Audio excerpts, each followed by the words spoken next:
Tolhurst. Iain Tolhurst, who has been at the forefront of the UK organic farming movement for over 40 years. His 19-acre farm in South Oxfordshire has won many awards, the most recent being Soil Farmer of the Year.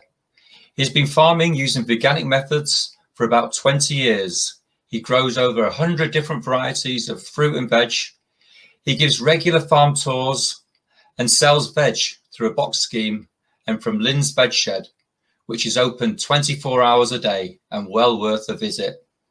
His latest book, Back to the Earth, is available online at the Von Bookshop. Welcome, Iain.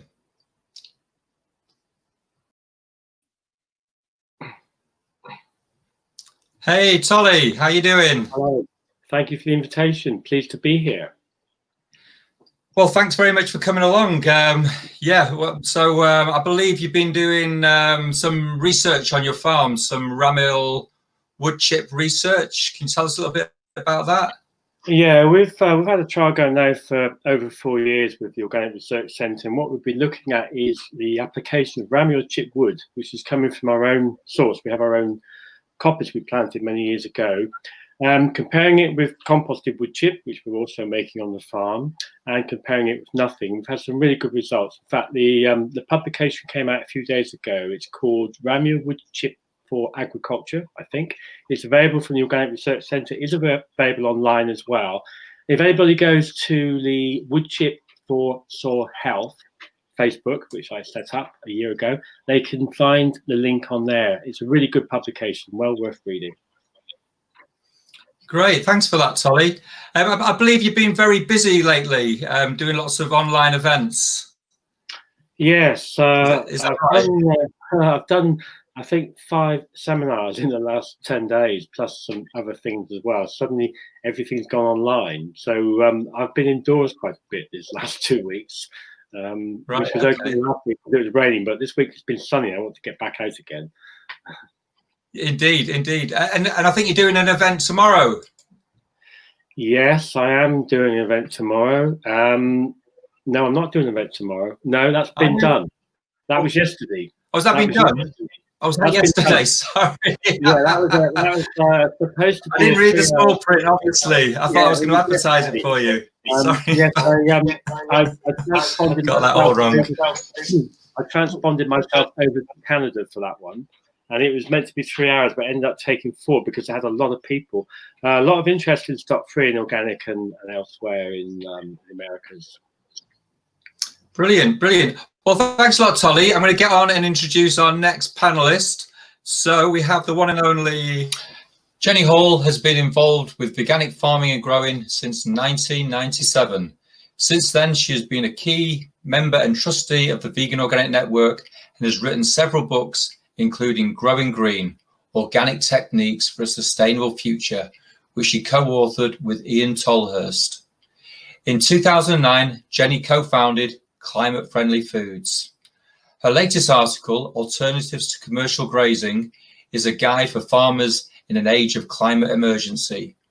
With her 2 daughters, Jenny runs a small working farm, which includes a market garden and a commercial food forest. Welcome, Jenny. Hi there, Dan. Hi. Pleased to be here. Thanks for coming, Jenny. Thanks. Well, there have been a lot of people that are keen to see you. You're very popular out there. Oh, thank you. I've had people say, well, I'm only going to watch the show if Jenny's on it. She's our best panelist. So I'm sure you'll have all your fans watching tonight. And I'm sure it was live. They'll all be asking for your autograph.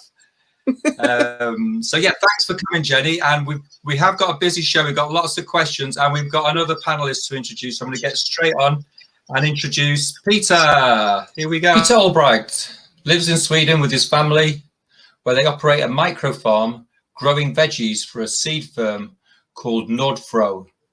Together with his family, he grows a large variety of vegetables and beans. They have a large forest garden with perennial vegetables, including fruit and berries. They teach forest garden design and host people studying agriculture, small-scale farming, and permaculture. They mainly use no-dig methods.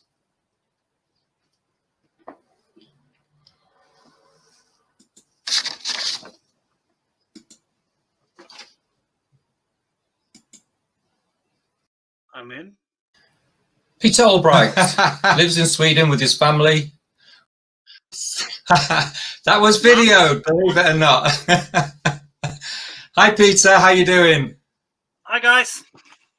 Hi. Hi. How are you? I'm all right. I'm all right. So, how's life on the farm in Sweden? It's a lot to do.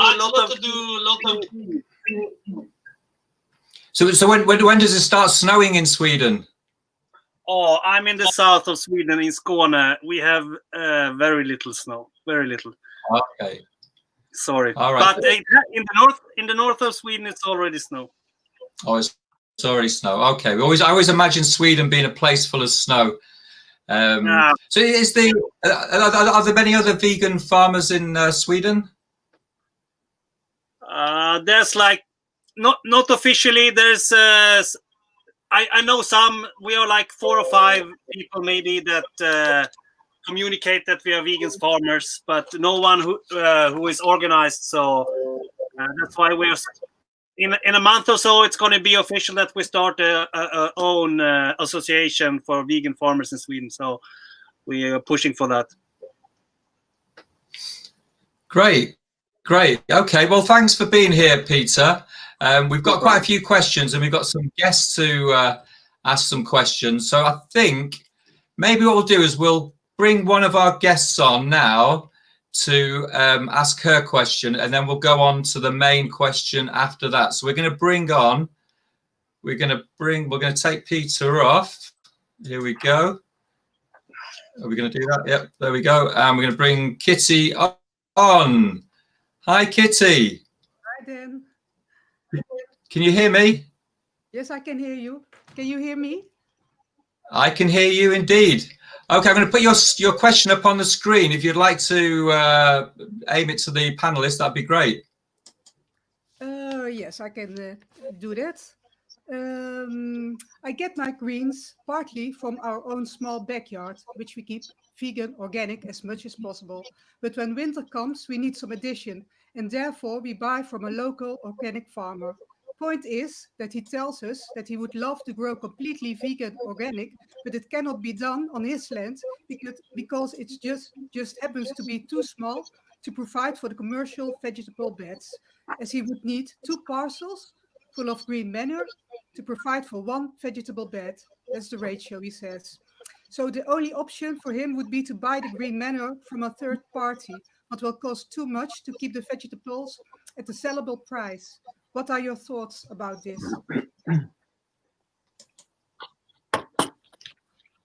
There we go, panel. What do you reckon to that one? Any takers on that one? Yeah, I'll go for that one. Well, first, I think he may be slightly out with his calculations, because we've been doing it in a different way using green manures.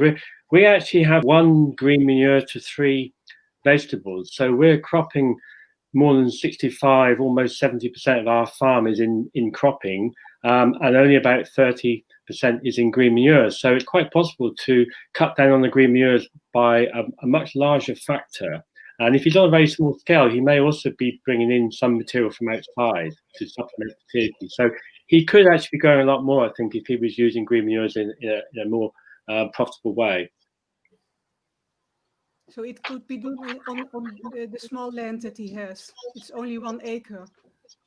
Yes, it's not so simple perhaps on very small areas, because there's more handwork involved. But in actual fact, on a small area, you could reduce the green manure even lower to where we are, I think, because you have got the ability to bring some material in from outside.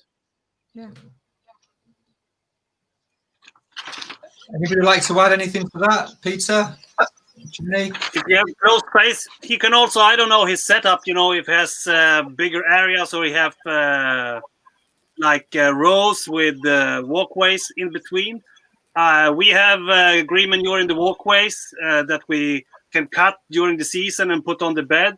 We also have some trying out doing green manures underneath sturdier crops, like some brassicas. We have them underneath or under corn. So it can also reduce using a big piece of land just for growing manure. And in one way, I mean, doesn't really have a problem with turning into growing vegan organic. He has more a problem like closing the cycle, just being an organic farmer, because he brings in manure anyway. So in one hand, I mean, he has to look at the whole picture of his operation, I think, So if he already brings in nutrients or what it is, organic matter, it's just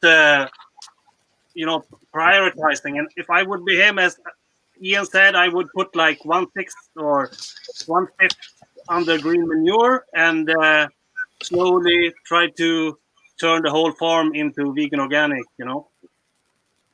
He's watching the show, so. Yeah. I mean, I would just add the point as well with green manures. They're more than just a fertility building thing. They've got much more benefit. The fact that they've got the roots going through the soil, improving the soil structure.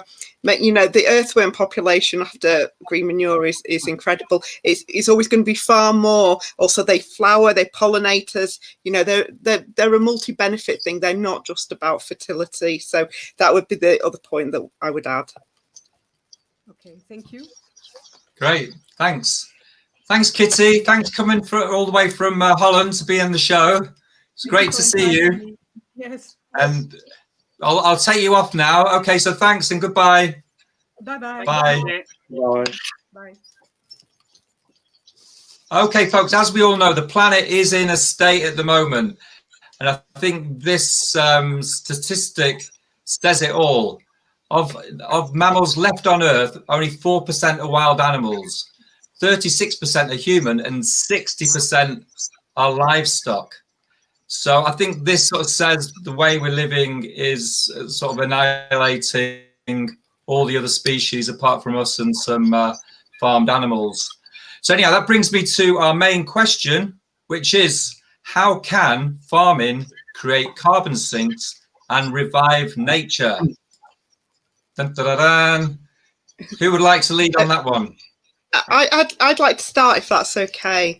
Yeah. What's interesting, the Committee of Climate Change have been very active, really, and brought out some really important reports.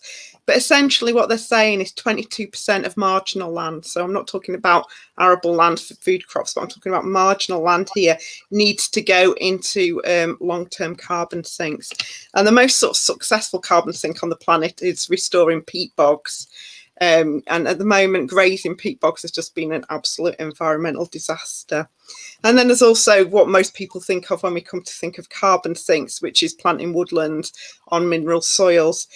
But there's more than just these two things. We can create livelihoods through things like paludiculture, which is sort of growing wetland crops like sphagnum. Growing sphagnum for the horticulture industry, for example, could be an industry that could happen without subsidies. And things like growing wildflower hay for anaerobic digestion, and other crops like coppice for hazel, sweet chestnut for fencing, and willow for biomass burning. There are issues with that. I mean, essentially, we need to keep fossil fuels in the ground. We have to turn farming into something that is about the biological cycles of nature, and then we also have to put land into carbon sinks. And if we bring those things together, we stand a chance, really, of reducing atmospheric carbon dioxide. But we cannot carry on in the way that we are, particularly, just pumping fossil fuels out of the ground. And veganic has a lot to offer it because it's got the smallest arable land footprint when you look at a macro scale of feeding populations. So if we say, veganic is the one that can free up land for carbon sinks, and the other beauty of carbon sinks is that they're really good for biodiversity.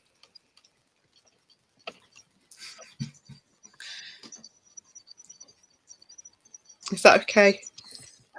That's great. Thank you, Jenny. That was very. Wow, I can't remember. There's so much information there. I can't take it all in. Would anyone like to add anything to what Jenny said?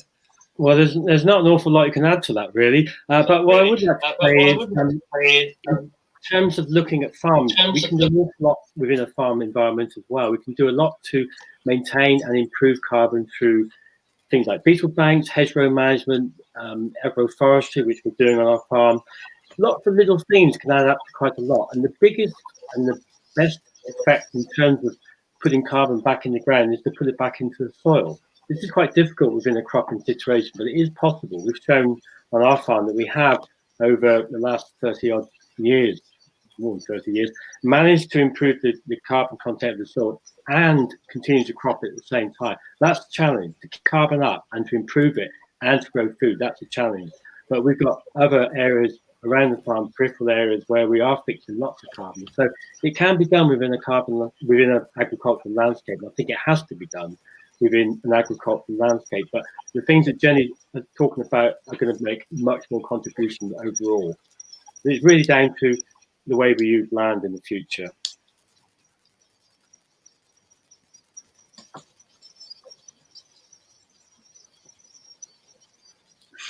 Thanks, Tolly. Thank you very much. You got anything to add to that, Peter? I mean, it's the normal stuff. I mean, we have to grow more trees and use more agroforestry methods in normal agriculture. As Iain does, we use a lot of ray meal and wood chips, and instead of going to landfill, we can use it to build carbon in the soil. And if you look at the research of Ingham, as many roots in the soil as possible under as long period as possible during the year is one of the solutions. So we try to put perennials in the edges around all our farming areas. It can be herbs or whatever. And around the whole area we have, we try to plant poplar and willow and so on, that we also can coppice. And so we just trying to introduce as many species as possible. So is there one single thing that's the best thing to do, or is it a number of things combined? I mean, on a sort of global scale, restoring peatlands is the number one way to, is the most effective natural carbon sink on the planet. I know Ecotricity are getting diamonds out of the atmosphere through carbon capture. So there might be some innovative geoengineering solutions, but in terms of natural solutions, then peat bogs is where it's at. And it has peat bogs are number one. Wildlife as well. So if peat bogs are number one, what's number two? Trees. Trees. How you restore a peat bog, Jenny? Because I don't. It would be. I mean, essentially, it's about that they've often been drained or they've had the peat taken off them for various reasons. Like sometimes it was like poverty and fuel, or for the horticultural industry as well. So you basically re-wet them by blocking the ditches, and then you reintroduce sphagnum. So sometimes you can't just reintroduce sphagnum. Sometimes you need an overlayer so that the sphagnum can grow underneath. So things like cotton grasses and things like that. But there's been quite a lot of work happening in Lancashire around that. So it's really exciting, really interesting.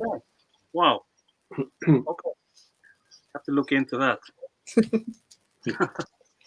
So how do you see this sort of decimation of species at the moment, where it's predicted that is it 100 million species are going to go extinct in the next 10 years? No, I mean, basically, we all need arable farms like Tolly's. Tolly's is just the most incredible place. It's been such an inspiration to me, and I know thousands of other people. You wouldn't believe the amount of wildlife on an arable cropped place. That's where it's at. It's about, and it all starts at the soil level, like Tolly said. But we can have wildlife in our arable cropping systems. It's not a either or, we can do both, and that's really the bottom line. And we have to stop the use of agrochemicals. We cannot take fossil fuels out of the ground for such long, it's not a sustainable thing. And biological cycles work, as Tolly has proved over a 40-year period. Thanks. Great. We got anything to add to that one, or should we go on to the next question? We ready for the next question? Okay, let's bring on our next guest. And here we go. I will introduce him if I can find the about Oh, here we go. Lawrence, introducing Lawrence. Let me just add him to the stream. Lawrence has a small farm in a village called Manston in North Dorset. The farm is a mix with small dairy. I think Lawrence is our first dairy farmer on the program. It has a small dairy herd and a beef enterprise.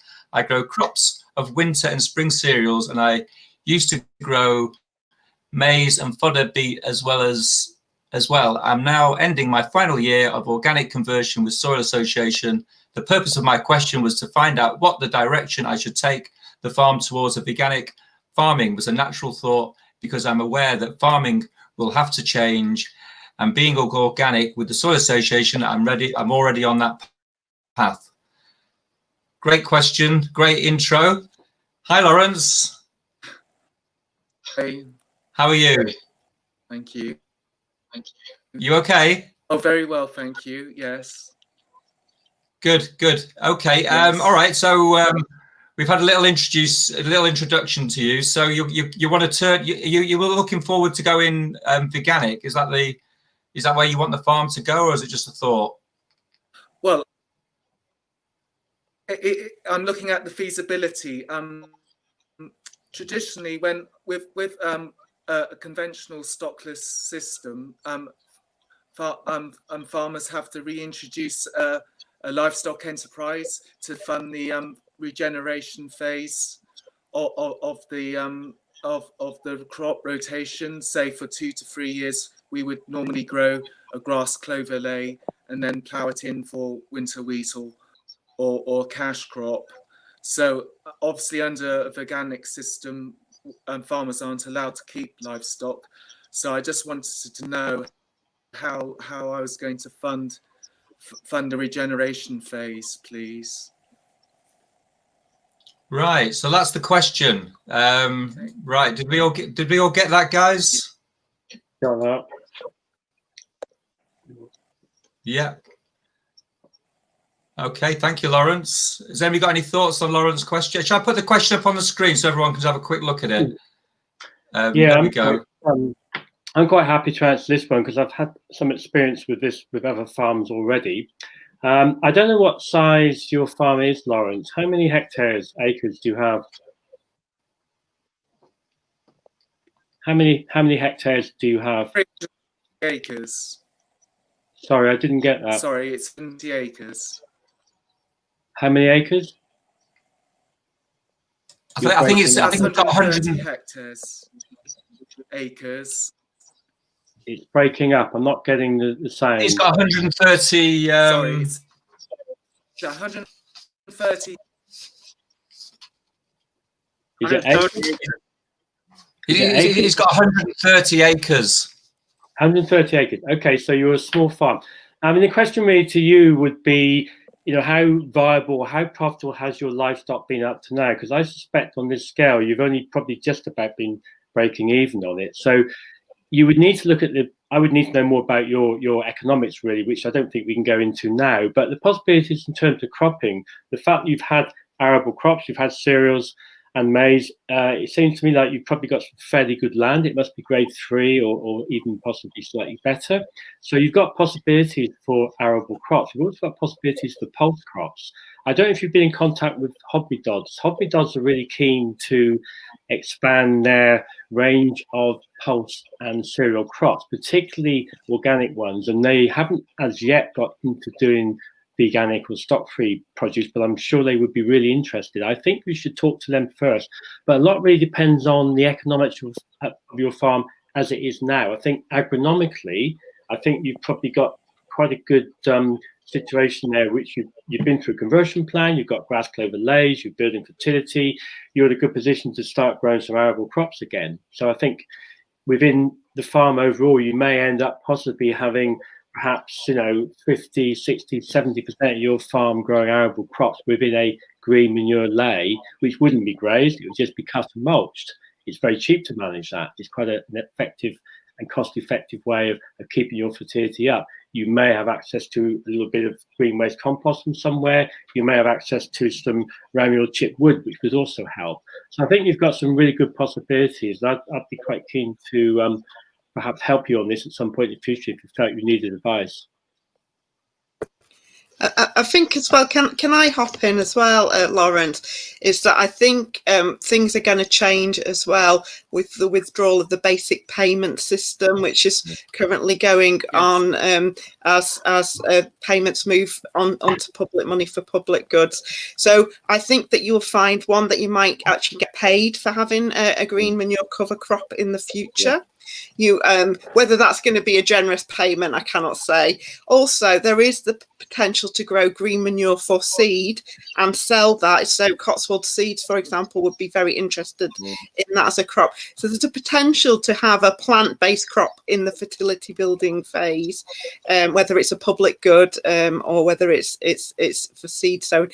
And it has been shown in all arable situations that, you know, taking off for seed sowing, it has been an immensely profitable. And as you'll know with livestock, the cost isn't the grazing out in the field, it's the housing, the veterinary, the harvesting of the crop to feed them, like the fodder as well. So, you know, I think if you looked at it in a holistic way, maybe, you know, the economics might not be as dire as you think. I think there's probably there's this feeling, right, that veganic's all about taking land out of production for green manures, but hopefully we've shown that it's actually much more than that, you know, and green manures are particularly an important part of finishing and helping with predator pest balance, for example, and helping pollinators. So, I mean, I think they're just amazing. And the way Tolly grows them, like in his mixed stands, are just, you know, it's just a joy to behold, isn't it, Tolly?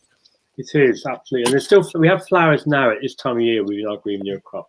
The other thing, maybe, I mean, Jenny made the point there about public goods, and I think definitely there's going to be some real changes in public goods, and it is going to be much more favourable to what we're doing in terms of agriculture, because we're not going to be paid by land area any longer. We're not going to be paid for what we produce. We're going to be paid for what we produce in terms of public goods.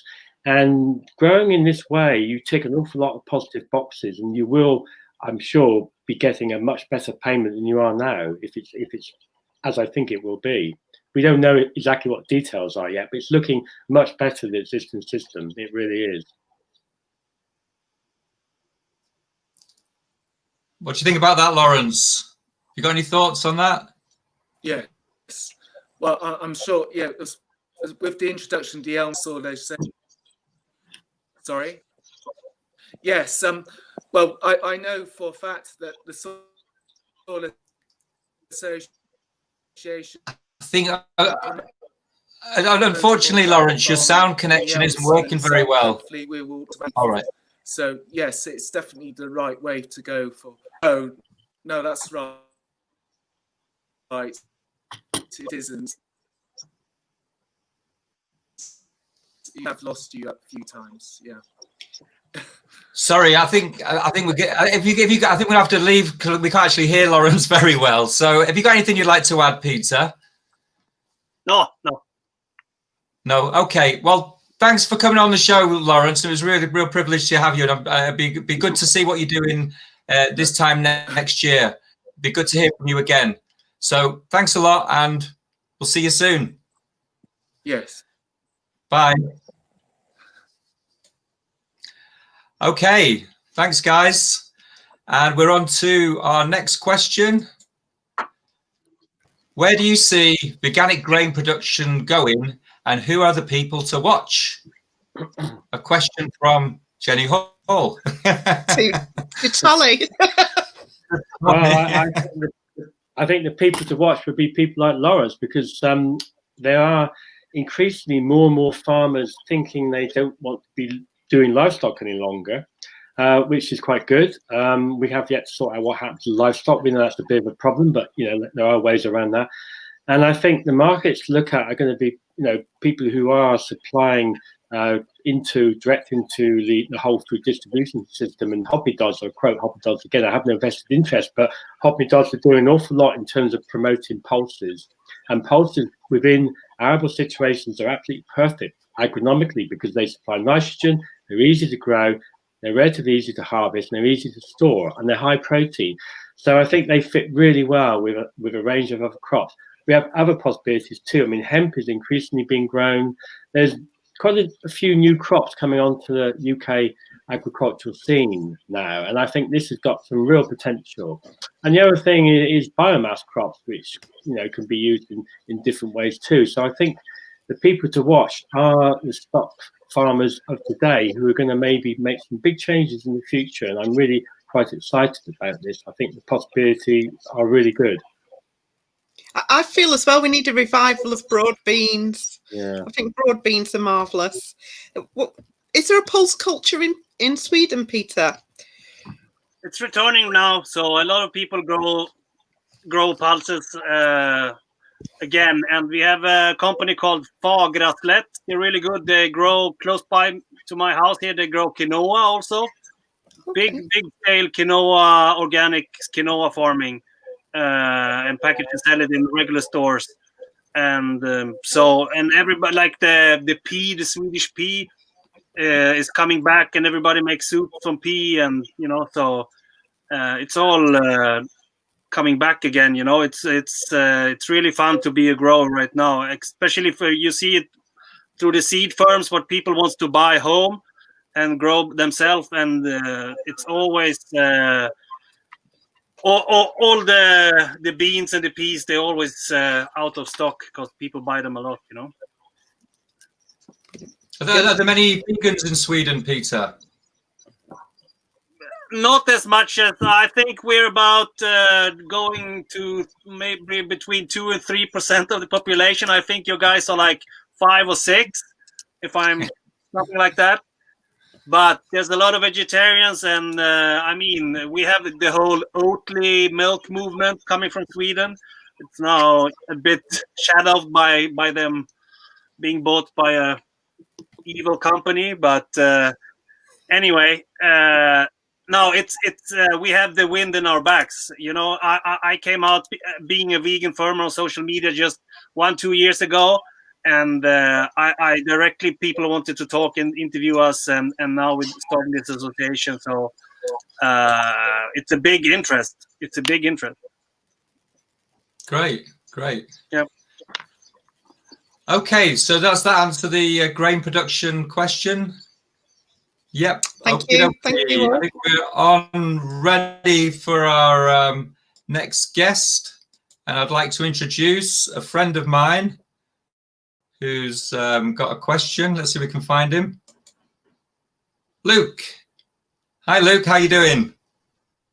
Hey, everybody. Yeah, doing amazing. I'm really excited to see how you answer the question. It can really help me. So. Right. Okay. Well, let's bring everyone back onto the thing. You can meet the whole panel. Don't know why I took him off, actually. Here we go. There's Luke, and everyone's back. So, Luke, fire away. Yeah. Hi, everybody. It sounds like you're all super knowledgeable, which is amazing. And Dan, thank you for inviting me on. So, essentially, I've been planning for the last 3 years to build a vegan eco-village. And some basic details, it's around 150 people. And we're currently looking for land to acquire. We have the architects, the developers, everyone good to go. But we have a question which we haven't quite answered yet.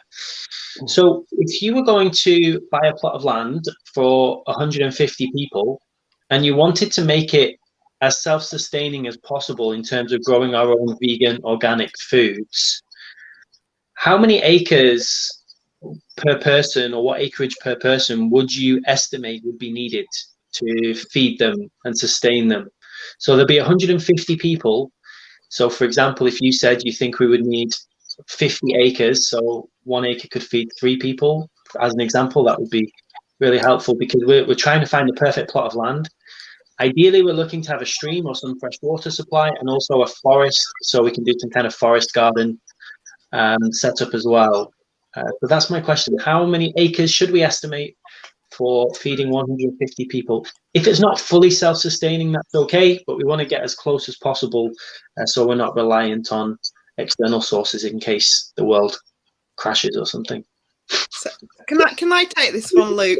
Then, because I had to look it up, to be honest. Simon Fairley in 2007 wrote a piece of work called "Can Britain Feed Itself?" And part of Simon's thing, he's very much a pro mixed farming advocate, of organic farming advocate, and he was trying to show that the veganic cause was a bit of a hopeless cause, but actually what he did is he showed the opposite, that veganic really comes out on top when it comes to sort of land use, and particularly the smallest arable land footprint, and also obviously creates the most marginal land for nature recovery and carbon sinks. So he says, I'm just looking at it, and I think I might have done some of my number crunching wrong. But he says that 1 hectare of arable land, so I'm not talking about marginal land, I'm not talking about grade 3 or grade 3B onwards, so like 4 or 5. I'm talking about grade 1, 2 and 3A. He said that 1 hectare of arable land can feed 8.5 people, but he's done it in micro detail. So he's worked out how many fats are in the diet, how much carbohydrate, how much potatoes and that. So I feel like I need to share that document with you, Luke, so you can have a look at it. So I think that means it would be 17 arable hectares to feed 150 people. And I know I should have done the conversion to acres, but hopefully that helps you. I think you need to have a look at this document. I think it sort of hopefully clarify that it does change when you start to think of, oh, well, maybe I need some marginal land in there. So there's no reason why, say, for example, some orchards and some agroforestry couldn't go on to other more marginal land. And perhaps Tolly could talk about this, because Tolly's actually on grade 3B land, but it's not just any old 3B land, is it, Tolly? Do you want to just explain your land? Yes, it's not just any old grade 3B land. It's my very personal, lovely grade 3B land, which I've made very, very nice. Very, very poor land can be improved. There's no problem with increasing fertility on land. Even poor soils can be fertile, but they still have a limiting factor. Poor soils, even poor fertile soils, will never produce in the same way that well-structured and rich soils, inherently rich soils, will produce. So it does depend on land quality.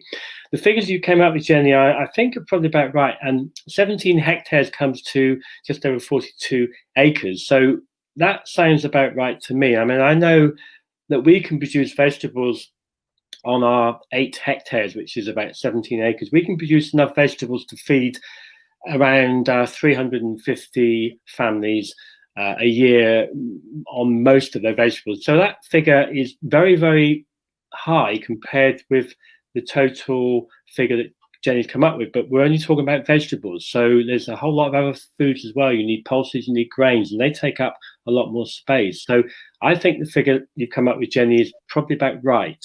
But yes, you will have to bring other things into play as well. You need trees, and that may go on some poor land, but you can integrate trees within your cropping area as well, but you may want to put some on the poor land. A lot will depend on the site. I think it's impossible to come out with an accurate figure.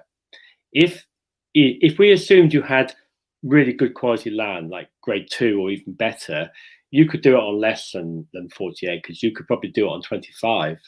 And it depends how intensive you want to be as well, and how much effort you're going to put into it. So the figure is a very difficult one to come up with. I don't think anybody could come up with a really accurate figure, because so much depends on the site. But I think the figure Jane's come up with is a sort of good place to start from.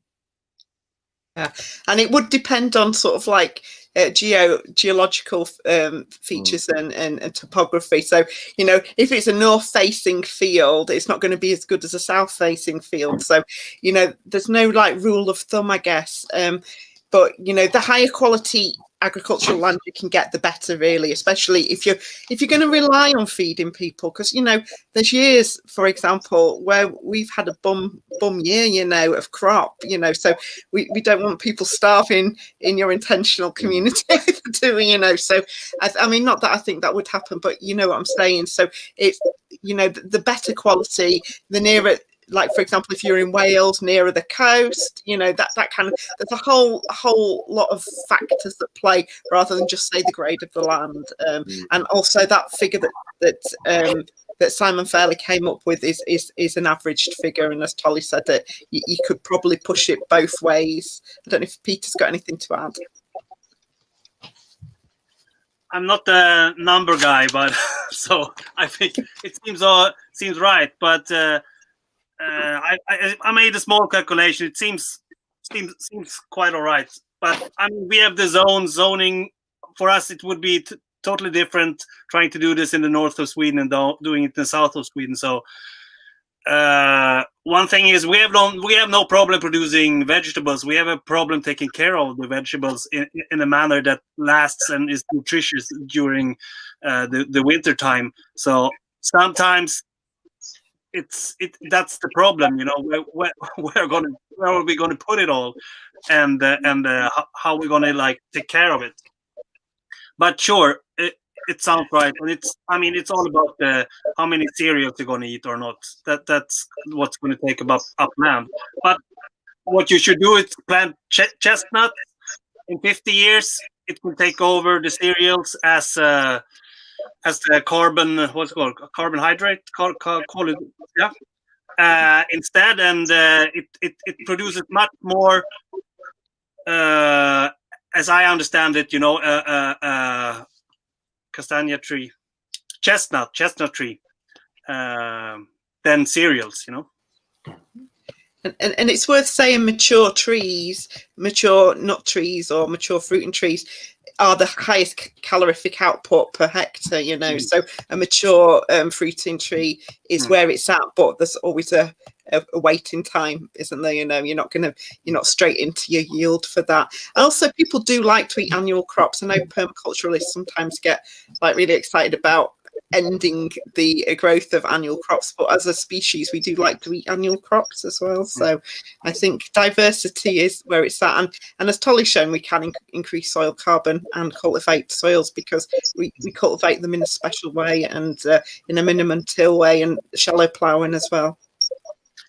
Luke, there's one thing you really should do. If you're going to spend around £500,000, which is the figure we're talking about, you need to take somebody with you when you look at that field who knows about land and fields. This is absolutely safe. I have seen so many people who've bought land which is complete rubbish and not suitable for purpose. People get seduced by land. They get taken in by the expanse of land. It happened to me 44 years ago. So I do know something about the pitfalls of buying land.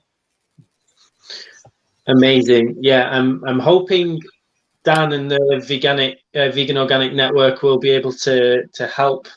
We'll give some guidance around how we get this project done as well. But thank you. So I'll budget then, just to be set on the safe side. I'll budget for 50 acres. If you're saying 42 would be good. If we budget, you know what? Luke, let me share this article with you so you can have a look and check you agree with my figures as well, because I would hate you to base it on me just looking 10 minutes before I came on here. So yeah, let's do that, and then we can take it from there. I trust you, Jenny, and we'll take what you said as gospel. No pressure if the project fails. But yeah, thank you so much. That was amazing. Well, thank you, Luke, and good luck with the vegan eco village. We look forward to it happening. Great. Yeah. Okay. You're invited once we get up and running. Great. Okay, folks. Well, it's been a great show. Thanks a lot for coming on. I think it's time to say goodbye. So thanks a lot to the panel. Thanks to Tolly. Thanks to Peter. Thanks to Jenny. Our next show is coming up on December the 10th. Yeah, we have got, oh yeah, just to remind you, we are entering the Veg Fest Awards. So if anyone would like to, when they get our next newsletter, or if you go onto our website, you can vote for us for the Veg Fest Awards. Our next show is on the 10th of December. Unfortunately, this year we do the Vegan Organic Network make a lot of their funds through organising events. We organise a lot of vegan festivals. Unfortunately, we haven't been able to organise any this year. because of lockdown. So yeah, if you'd like to make a donation, or if you'd like to become a member of the Vegan Organic Network, that would help us on the way, and help us on the way to a veganic world for all us vegans and potential vegans out there. So thanks a lot for watching, and hopefully we'll see you on December the 10th. Thank you. Thank you.